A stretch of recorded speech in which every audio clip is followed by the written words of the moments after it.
नमस्कार दोस्तों, मैं आपका दोस्त एडवोकेट यशराज पारिक और आप देख रहे हैं वकील की कलम से। दोस्तों, आज मैं बहुत ही एक इम्पोर्टेंट टॉपिक पर आप लोगों से डिस्कस करूंगा। दोस्तों, जब कभी किसी व्यक्ति को किसी मामले में अथवा केस में उसको अभियुक्त अथवा गवाह बनाया जाता है, तो अभियुक्त को उसकी पेशी पर और गवाह को कोर्ट के आदेशानुसार गवाही के दिन पेशी पर जो तारीख होती है आपकी संबंधित कोर्ट में पेश होना उसको जरूरी होता है, आवश्यक हो जाता है। अब यह जान लेते हैं कि तारीख पेशी पर कोर्ट में उपस्थित न होने पर क्या होता है। अभियुक्त के तारीख पर उपस्थित न होने की दशा में, यानी कि जो एक्यूज्ड है, जो दोषी व्यक्ति है, अगर वो तारीख पर उपस्थित ना हो तो क्या कोर्ट उस पर एक्शन ले सकती है। तो मैं आपको बता दूं, कोर्ट द्वारा अभियुक्त के जमानत मुचल के जब्त कर लिए जाते हैं और जमानत रद्द कर दी जाती है। इसका मतलब ये हुआ, जब अभियुक्त कोर्ट में जाकर पहले अपनी जो जमानत कराता है उसके लिए जो बेल बॉन्ड भरता है, वो उसकी अगर वह उपस्थित नहीं होता है तो कोर्ट ऐसे बेल बॉन्ड्स को रद्द कर देती है, उन्हें जब्त कर लेती है। अगर अगली पेशी पर अभियुक्त या आरोपी शीघ्रता से बिना देरी करते हुए अपनी वापस जमानत नहीं करवाते हैं और पेशी पर पेश नहीं होते हैं, तो आरोपी के नाम गैर जमानती वारंट जारी होता है और ऐसे गिरफ्तारी वारंट पर आपको सीधा गिरफ्तार किया जाता है और वापस जमानत मिलना थोड़ा सा मुश्किल हो जाता है। वो कोर्ट की अपनी डिस्क्रिशनरी पावर है, कोर्ट की अपना विवेक है कि वह आदमी को जमानत दे या ना दे। अब गवाह की तारीख पर उपस्थित न होने की दशा में क्या होता है, तो कोर्ट द्वारा गवाह को सबसे पहले सम्मन भेजे जाते हैं कोर्ट में उपस्थित होने के लिए। उसके बाद भी अगर कोर्ट में गवाह उपस्थित नहीं होता है तो उसके जमानती वारंट जारी किए जाते हैं। अगर तत्पश्चात भी गवाह कोर्ट में पेशी पर ना जाए तो उसके गिरफ्तारी वारंट जारी किए जाते हैं।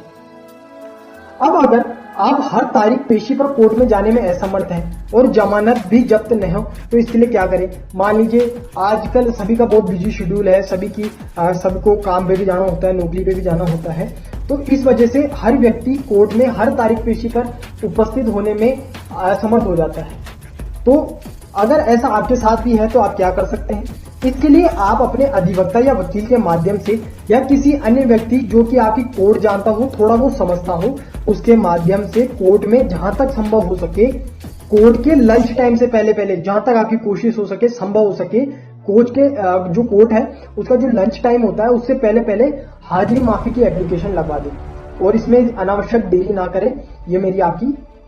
ये मैं आपको बता देता हूं। तो मैं आपको ये जो प्रार्थना पत्र हाजिरी माफी है उसका एक फॉर्मेट आपको बता रहा हूं। थोड़ा बहुत चेंजेस होते हैं जगह के स्थान की वजह से, बाद बाकी सारा सेम होगा। तो सबसे पहले इसमें सक्षम माननीय न्यायालय जिस भी कोर्ट में आपका केस चल रहा है उसका आप यहाँ इसमें पूरा नाम लिख दें। उसके बाद में अगर आपको अपने मुकदमे की संख्या अगर पता है तो वो इसमें एग्जैक्टली सही भर दे। फिर आपके केस का नाम, सरकार बनाम जो भी, या कोई परिवाद है तो परिवाद का जो आपका नाम है वो इसमें आप लिख दें।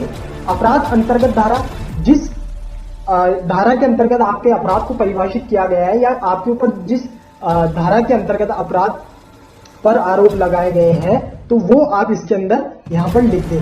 फिर इसका जो परफॉर्मा है आप खुद भी लिख सकते हैं या ये मिल भी जाएगी आपको। प्रार्थना पत्र बाबत हाजिरी माफी। मान्यवर प्रार्थी की ओर से प्रार्थना पत्र निम्न प्रकार से प्रस्तुत है। यह कि उपरोक्त उन्वानी प्रकरण में माननीय न्यायालय के समक्ष आज की तारीख में पेशी नियत है। यह कि प्रार्थी, इसमें आपको वो सेटिस्फाई रीजन लिखना पड़ेगा जिससे कोर्ट सेटिस्फाई हो सके कि आप वास्तव में आप किसी जरूरी कारण से आप नहीं आ सके कोर्ट में अपनी तारीख पेशी पर, और ये लिखने के बाद होने के कारण माननीय न्यायालय के समक्ष उपस्थित हो पाने में असमर्थ है। यह कि प्रार्थी आगामी पेशी पर माननीय न्यायालय के आदेशानुसार उपस्थित हो जाएगा। अतः प्रार्थना पत्र प्रस्तुत कर माननीय न्यायालय से निवेदन है कि प्रार्थी की आज की हाजिरी माफी कर वकालत तन पैरवी की आदेश फरमावे। और फिर इसमें मैं जैसे जयपुर जो राजस्थान हाईकोर्ट है, सेशन कोर्ट है, मैं लोकल प्रैक्टिस करता हूँ, इस वजह से इसमें जयपुर लिख रहा है। बाद बाकी आपकी जो भी जगह है वो उसका नाम लिख दें, दिनांक लिख दें, प्रार्थी में आपके सिग्नेचर लिख दें और जरिए अधिवक्ता जो आपकी एडवोकेट है उनका नाम और उनका नंबर लिख दें। परंतु आपको ध्यान रहे कि आपको अत्यधिक जरूरी काम होने पर ही आप अपनी तारीख पेशी पर कोर्ट में अनुपस्थित रहें, और जब कोर्ट द्वारा आपको पूर्व की पेशी पर कोर्ट में आवश्यक रूप से उपस्थित होने का आदेश दिया गया हो तब आप आगामी पेशी पर अनुपस्थित ना रहें। कोर्ट अभियुक्त को मुख्य तौर पर आवश्यक रूप से आरोप सारांश के समय, मतलब आरोप सारांश वो होता है जब आपके ऊपर जो चार्जेस हैं, जो आरोप है वो फ्रेम किए जाते हैं, आपको बताया जाता है कि आपके ऊपर इन धाराओं में इन अपराधों को लगाया जा रहा है।